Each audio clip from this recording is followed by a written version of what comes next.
So how do you do guys, welcome back to my channel. ಇವತ್ತು ಈ ವಿಡಿಯೋನ ನೀವು ಫುಲ್ ನೋಡಿದ್ರೆ ಇ ಸಿ ಯು ಮತ್ತು ಪಿಗ್ಗಿ ಬ್ಯಾಕ್ ಇ ಸಿ ಯುಗೂ ಏನು ಡಿಫ್ರೆನ್ಸು ಅಂತ ಗೊತ್ತಾಗುತ್ತೆ ನಿಮಗೆ. Piggyback E C U ಅಂದರೆ ಏನು ಅಂತ ಗೊತ್ತಿರಲಿಲ್ಲ ಅಂದರೂ ಈ ವಿಡಿಯೋ ನಿಮ್ಗೆ ಕಂಪ್ಲೀಟಾಗಿ ನೋಡಿದ್ರೆ ಗೊತ್ತಾಗುತ್ತೆ ಏನು ಅಂತ. ಕಂಪ್ಲೀಟಾಗಿ ಎಕ್ಸ್ಪ್ಲೇನ್ ಮಾಡ್ತೀನಿ ನಾನು ಇವತ್ತು. ಸೊ ಬನ್ನಿ ವಿಡಿಯೋ ಸ್ಟಾರ್ಟ್ ಮಾಡೋಣ.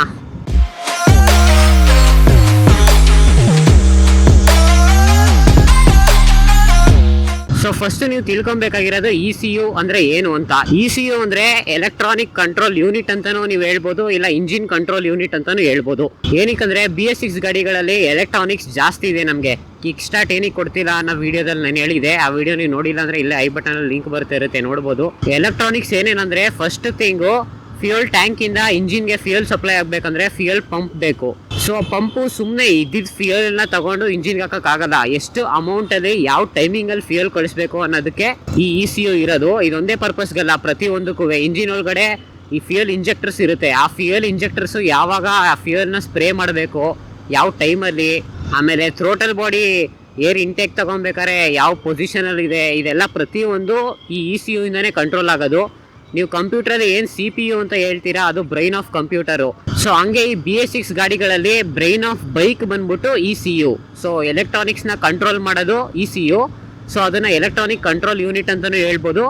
ಅದು ಇಂಜಿನ್, ಬೇಸಿಕಲಿ ಇಂಜಿನ್ಗೆ ಅಂತಲೇ ಡಿಸೈನ್ ಮಾಡಿರೋದಲ್ವಾ. ಸೊ ಇಂಜಿನ್ ಕಂಟ್ರೋಲ್ ಯೂನಿಟ್ ಅಂತಲೂ ಹೇಳ್ಬೋದು, ಎರಡೂ ಹೇಳ್ಬೋದು, ಎರಡು ಓಕೆನೆ. ಸೊ ನಿಮ್ಗೆ ಇವಾಗ ಒಂದು ಐಡಿಯಾ ಬಂದಿರುತ್ತೆ ಇ ಸಿ ಯು ಏನಕ್ಕೆ ಯೂಸ್ ಆಗುತ್ತೆ ನಮ್ಮ ಗಾಡಿಗಳಲ್ಲಿ, BS6 ಗಾಡಿಗಳಲ್ಲಿ ಮೇಜರ್ ಆಗಿ ಅಂತ. ಆಮೇಲೆ ನೋಡಿ ಮುಂದ್ಗಡೆ ಎಲೆಕ್ಟ್ರಿಕ್ ವೆಹಿಕಲ್ ಆಗ್ತಿದೆ. ಈ ಎಲೆಕ್ಟ್ರಿಕ್ ವೆಹಿಕಲಲ್ಲಿ ಇ ಸಿ ಯು ಇರುತ್ತೆ. ಬಟ್ ಏನಕ್ಕೆ ಇದರಲ್ಲಿ ಫ್ಯೂಯಲ್ ಪಂಪು ಆಮೇಲೆ ಥ್ರೋಟಲ್ ಬಾಡಿ ಇಂಜೆಕ್ಟರ್ಸ್ ಎಲ್ಲ ಏನೂ ಇರಲ್ಲ. ಬಟ್ ಏನಕ್ಕೆ ಇ ಸಿ ಯು ಬೇಕಂದರೆ, ಇದೆಲ್ಲ ರೈಡ್ ಬೈ ವೈರ್ ಬರೋದಲ್ವಾ ಕಾರಲ್ಲಿ. ಥ್ರೋಟಲ್ ಒತ್ತಿದಾಗ ಅದು ಮೆಕ್ಯಾನಿಕಲ್ ಆಗಿ ಪುಲ್ ಮಾಡಲ್ಲ ಮೋಟ್ರಲ್ಲಿ ಹೋಗ್ಬಿಟ್ಟು, ಎಲ್ಲ ರೈಡ್ ಬೈ ವೈರ್ ಬರೋದು. ನೀವು ಎಷ್ಟು ಜೋರಾಗಿ ಪ್ರೆಸ್ ಮಾಡ್ತೀರಾ ಅಷ್ಟು ಜೋರಾಗಿ ಸ್ಪೀಡಾಗಿ ಹೋಗ್ಬೇಕಲ್ಲ ಅದು. ಸೊ ಥ್ರೋಟಲ್ನ ಕಂಟ್ರೋಲ್ ಮಾಡೋಕ್ಕೋಸ್ಕರ ಇ ಸಿ ಯು ಇರುತ್ತೆ. ತುಂಬ ಫಂಕ್ಷನ್ಸ್ ಇರುತ್ತೆ, ಅದರಲ್ಲಿ ಅದು ಒಂದು. ಈ ಇ ಸಿ ಯುಗಳಲ್ಲಿ ಒಂದು ಟ್ಯೂನ್ನ ಮಾಡಿಟ್ಟಿರ್ತಾರೆ ಮ್ಯಾನುಫ್ಯಾಕ್ಚರರ್ಸ್, ಮೋಟರ್ ಸೈಕಲ್ ಮ್ಯಾನುಫ್ಯಾಕ್ಚರರ್ಸ್. ನೀವು ಯಾವ ಗಾಡಿ ತೊಗೊತೀರಾ ಅವರು ರಿಸರ್ಚ್ ಮಾಡಬೇಕಾದ್ರೆ ಯಾವ್ಯಾವ ಥರ ಟ್ಯೂನ್ ಮಾಡಿರ್ತಾರೆ ಅಂದರೆ, ಡೈನೋ ಟೆಸ್ಟ್ ನೀವು ನೋಡಿರ್ತೀರಾ, ಒಂದು ರ್ಯಾಂಪ್ ಮೇಲೆ ಗಾಡಿನ ನಿಲ್ಲಿಸಿ ಹೆಡ್ಫೋನ್ ಹಾಕ್ಕೊಂಡು ಕಂಪ್ಯೂಟರ್ ಏನೋ ಮಾಡ್ತಾ ಇರ್ತಾರೆ ಎಕ್ಸಿಲೇಟರ್ ಕೊಟ್ಬಿಟ್ಟು. ಸೊ ಅದೇ ಟ್ಯೂನಿಂಗ್ ಮಾಡೋದು ಅದೇ ಪ್ರೋಸೆಸ್ಸು. ಡೈನೋ ಟೆಸ್ಟಿಂಗ್ ಮಿಷಿನ್ ಇರಬೇಕು ಟ್ಯೂನಿಂಗ್ ಮಾಡೋಕ್ಕೆ. ಆವಾಗ ನಿಮಗೆ ಕರೆಕ್ಟಾಗಿ ಗೊತ್ತಾಗುತ್ತೆ ಎಷ್ಟು ಪವರ್ ಕೊಟ್ಟರೆ ಎಷ್ಟು ಪವರ್ ಜನ್ರೇಟ್ ಆಗ್ತಿದೆ, ಇಂಜಿನ್ದು ಥ್ರೆಶೋಲ್ಡ್ ಏನು, ಎಲ್ಲ ಪ್ರತಿಯೊಂದು ಡೈನೋ ಮಿಷಿನಲ್ಲಿ ಗೊತ್ತಾಗುತ್ತೆ ನಿಮಗೆ. ಆ ಥರ ಡೈನೋ ಟೆಸ್ಟ್ ಮಾಡಿಬಿಟ್ಟು ಇ ಸಿ ಯು ಒಳಗಡೆ ಒಂದು ಟ್ಯೂನ್ನ ಸ್ಟೋರ್ ಮಾಡಿಟ್ಟಿರ್ತಾರೆ manufacturers, motorcycle manufacturers. But ಅವ್ರ ಟ್ಯೂನಿಂಗ್ ಹೆಂಗಿರುತ್ತೆ ಅಂದರೆ, ಇಲ್ಲಿಗೆ ಮೈಲೇಜು ಬರಬೇಕು, ಇಂಜಿನ್ ರಿಲಯಬಲ್ ಆಗು ಇರಬೇಕು, ಜಾಸ್ತಿ ಸ್ಟ್ರೆಸ್ ಬರಬಾರ್ದು, ಫುಲ್ಲು ಇಂಜಿನ್ ಪೊಟೆನ್ಷಿಯಲ್ನ ಯೂಸ್ ಮಾಡ್ಕೊಳಕ್ಕೆ ಕೊಡಲ್ಲ.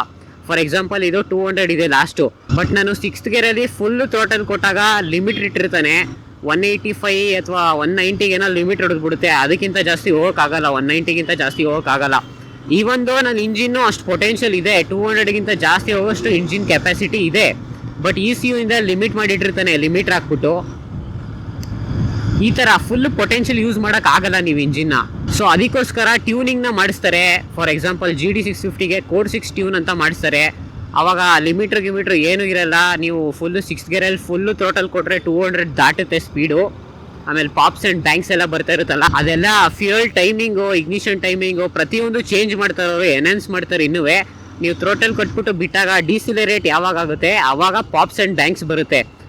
ಅವಾಗ ಏನಕ್ಕೆ ಪಾಪ್ಸ್ ಆ್ಯಂಡ್ ಬ್ಯಾಂಕ್ಸ್ ಬರೋದು, ಕೋಡ್ 6 ಅವ್ರು ಏನು ಮಾಡಿದ್ದಾರೆ ಅಂದರೆ, BS6 ಬೈಕ್ಸಲ್ಲಿ ಏನಂದರೆ ನೀವು ಥ್ರೋಟಲ್ನ ರೋಲ್ ಮಾಡಿದಾಗ, ಆಕ್ಸಿಲರೇಟ್ ಮಾಡಿದಾಗ ಬೇಸಿಕಲಿ ಅವಾಗಷ್ಟೇ ಫ್ಯೂಯಲ್ ಸಪ್ಲೈ ಇರುತ್ತೆ, ಫ್ಯೂಯಲ್ ಇಂಜೆಕ್ಟರ್ಸಿಂದ ಸ್ಪ್ರೇ ಆಗ್ತಾ ಇರುತ್ತೆ ಫ್ಯೂಯಲು.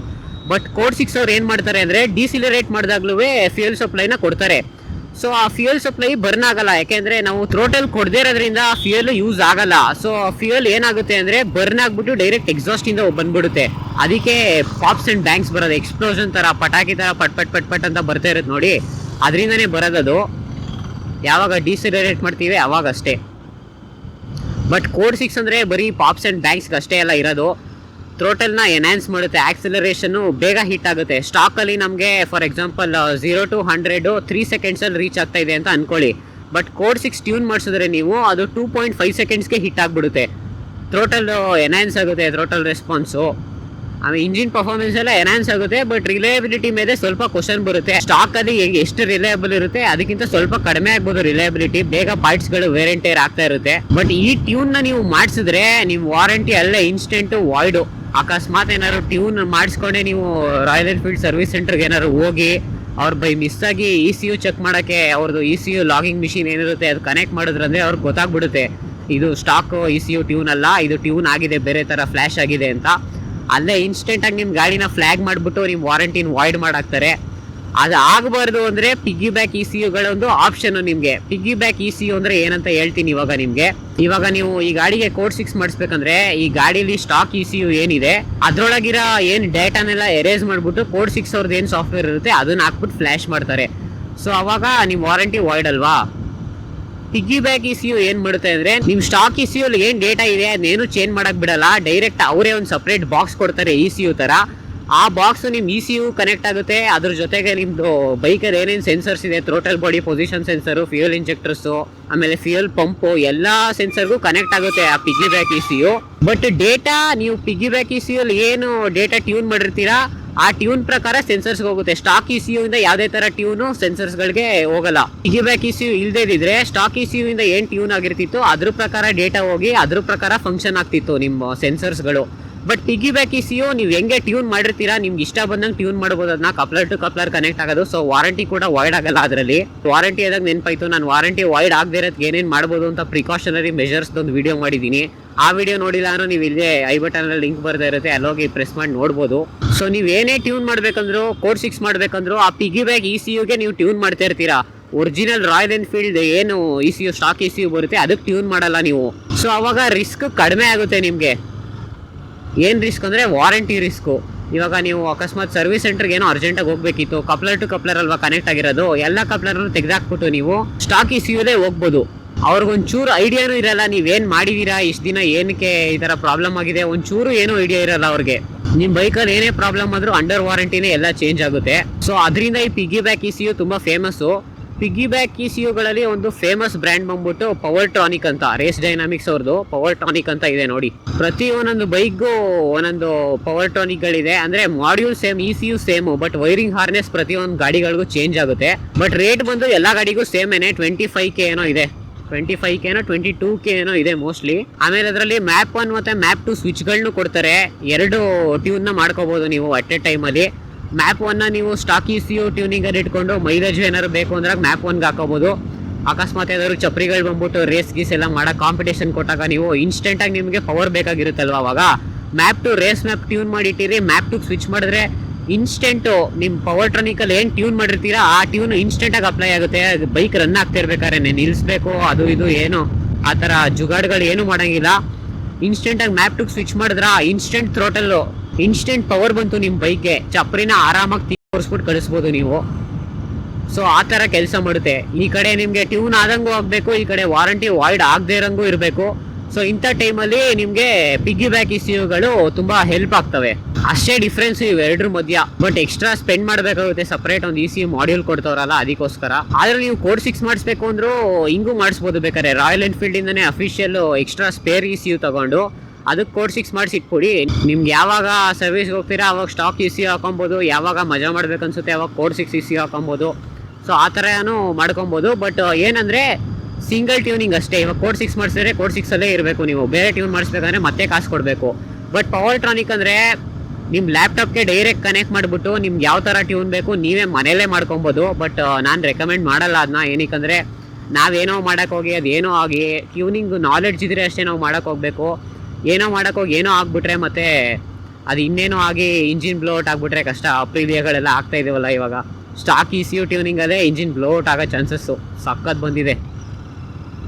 ಸೊ ಆ ಥರ ಆಗ್ಬಿಟ್ಟು ಏನಿಗೆ ಡಿಸಪಾಯಿಂಟ್ ಆಗೋದು. ಆಮೇಲೆ ಎಕ್ಸ್ಪರ್ಟ್ಸ್ ಹತ್ರ ಹೋಗ್ಬಿಟ್ಟು ನಾವೇ ಟ್ಯೂನ್ ಮಾಡಿಸ್ಕೊಂಡ್ರೆ ಕಡಿಮೆ ಆಗುತ್ತೆ. ಇವಾಗ ಒಂದು ಕೋಡ್ 6 ಮಾಡಿಸ್ಬೇಕಂದ್ರೆ 25,000 ಒಂದು ಟ್ಯೂನ್ಗೆ. ಬಟ್ ನೀವು ನಾರ್ಮಲ್ ಹಂಗೆ Powertronic E C U tune ಮಾಡಿಸ್ತಾ ಇದ್ದೀರಾ, ನಿಮ್ಮ ಕಸ್ಟಮ್ ನಿಮ್ಮ ಬೈಕಿಗೆ ಟ್ಯೂನ್ ಮಾಡಿಸ್ತಾ ಇದ್ದೀರಾ ಅಂದರೆ ಕಡಿಮೆ ಆಗುತ್ತೆ ತುಂಬ. ಒಂದು 5-6 ಸಾವಿರದ ಒಳಗಡೆ ಮುಗಿಯುತ್ತೆ ಎಲ್ಲ ಕೆಲಸ. ಆಮೇಲೆ ಪವರ್ ಟ್ರಾನಿಕ್ ಅವ್ರದ್ದೇ ಅಫಿಷಿಯಲ್ ವೆಬ್ಸೈಟಲ್ಲೇ ಒಂದು 5-6 ಮ್ಯಾಪ್ಗಳು ಕೊಟ್ಟವ್ರೆ. ಕ್ವಿಕ್ ಶಿಫ್ಟ್ರೆಲ್ಲ ಹಾಕೊಬೋದು ಪವರ್ ಟ್ರಾನಿಕ್ ಜೊತೆ. ಪ್ರತಿಯೊಂದಕ್ಕೂ ಸಪ್ರೇಟ್ ಮ್ಯಾಪ್ ಇದೆ. ನಿಮ್ಗೆ ಯಾವಾಗ ಬೋರ್ ಆಗುತ್ತೆ ಅವಾಗ ಚೇಂಜ್ ಮಾಡ್ಕೋಬೋದು. ಅದನ್ನು ನೀವು ಮನೆಯಲ್ಲೇ ಮಾಡ್ಕೋಬೋದು. ನಾವೇನು ಟ್ಯೂನ್ ಮಾಡ್ತಾ ಇಲ್ಲ, ಅದರಲ್ಲಿ ಇರೋ ಟ್ಯೂನ್ನೇ ಅಪ್ಲೈ ಮಾಡ್ತಾ ಇದೀವಿ ಅಷ್ಟೇ. ಆ ಥರ ಕೆಲಸ ಮಾಡುತ್ತೆ. ಆಮೇಲೆ ಯಾವಾಗ ನೀವು ಈ ಥರ piggyback E C U ಹಾಕೊಬೇಕು ಅಂತ ಕೇಳಿದ್ರೆ, ಒಂದು ನೀವು ಆಫ್ಟರ್ ಮಾರ್ಕೆಟ್ ಎಕ್ಸಾಸ್ಟ್ ಚೇಂಜ್ ಮಾಡಿಸಿರ್ತೀರಾ, ಏರ್ ಫಿಲ್ಟರ್ ಚೇಂಜ್ ಮಾಡಿಸಿರ್ತೀರಾ, ಇಲ್ಲ ಬಿಗ್ ಬೋರ್ ಕಿಟ್ ಹಾಕ್ಸಿರ್ತೀರಾ. ನಾನು ರೆಕಮೆಂಡ್ ಮಾಡೋದು ಬಿಗ್ ಬೋರ್ ಕಿಟ್ ಎಲ್ಲ ಹಾಕ್ಸಿದ್ರೆ ಪಿಗ್ಗಿ ಬ್ಯಾಕ್ ಇ ಸಿ ಯುಗೆ ಹೋಗ್ಬೇಡಿ ನೀವು. ಬಿಗ್ ಬೋರ್ ಕಿಟ್ ಹಾಕ್ಸಿದ್ರೆ ಹೆಂಗೂ ವಾರಂಟಿ ವಾಯ್ಡ್ ಆಬ್ವಿಯಸ್ಲಿ ಅದು. ಸೊ ಒಂದು ಫುಲ್ ಫ್ಲೆಕ್ಸ್ ಟ್ಯೂನಿಂಗ್ಗೆ ಹೋಗ್ಬಿಡಿ, ಡೈರೆಕ್ಟ್ ಇ ಸಿ ಯು ಟ್ಯೂನಿಂಗ್ಗೆ ಹೋಗ್ಬಿಟ್ರೆ ಒಳ್ಳೇದು ಬಿಗ್ ಬೋರ್ ಕಿಟ್ ಜೊತೆಗೆ. But after market exhaust, air filter ಇವೆಲ್ಲ ಹಾಕಿದಾಗ ನಿಮ್ಮ ಬೈಕ್ಗೆ ಎಷ್ಟು ಪವರ್ ಎನ್ಹಾನ್ಸ್ ಮಾಡಬೇಕು ಅದಕ್ಕೆ ಬೇಕಂದರೆ ನೀವು ಪಿಗ್ಗಿ ಬ್ಯಾಕ್ ಇ ಸಿ ಯುಗಳನ್ನ ಹಾಕೋಬೋದು ವಾರಂಟಿ ವಾಯ್ಡ್ ಮಾಡ್ದಂಗೆ. ಸೊ ಇಷ್ಟೇ ಗೈಸ್ ಈ ವಿಡಿಯೋಗೆ. ನಿಮಗೆ ಈ ವಿಡಿಯೋ ಇನ್ಫಾರ್ಮೇಟಿವ್ ಅಂತ ಅನ್ಸಿದ್ರೆ ನಮ್ಮ ಚಾನಲ್ಗೆ ಸಬ್ಸ್ಕ್ರೈಬ್ ಮಾಡ್ಕೊಳ್ಳಿ. ಇದೇ ಥರ ಕಂಟೆಂಟ್ಗಳು ಬರ್ತಾ ಇರುತ್ತೆ ನನ್ನ ಚಾನಲಲ್ಲಿ. ಮತ್ತು ಈ ವಿಡಿಯೋ ಇಷ್ಟ ಆಗಿರೋ ನಿಮಗೆ ಲೈಕ್ ಮಾಡಿ, ಮತ್ತು ಏನೇ ಡೌಟ್ಸ್ ಇದ್ರೂ ಕಮೆಂಟ್ ಮಾಡಿ, ನಾನು ಖಂಡಿತ ರಿಪ್ಲೈ ಮಾಡ್ತೀನಿ. ಮತ್ತೆ ಸಿಗೋಣ ನೆಕ್ಸ್ಟ್ ವಿಡಿಯೋಲಿ.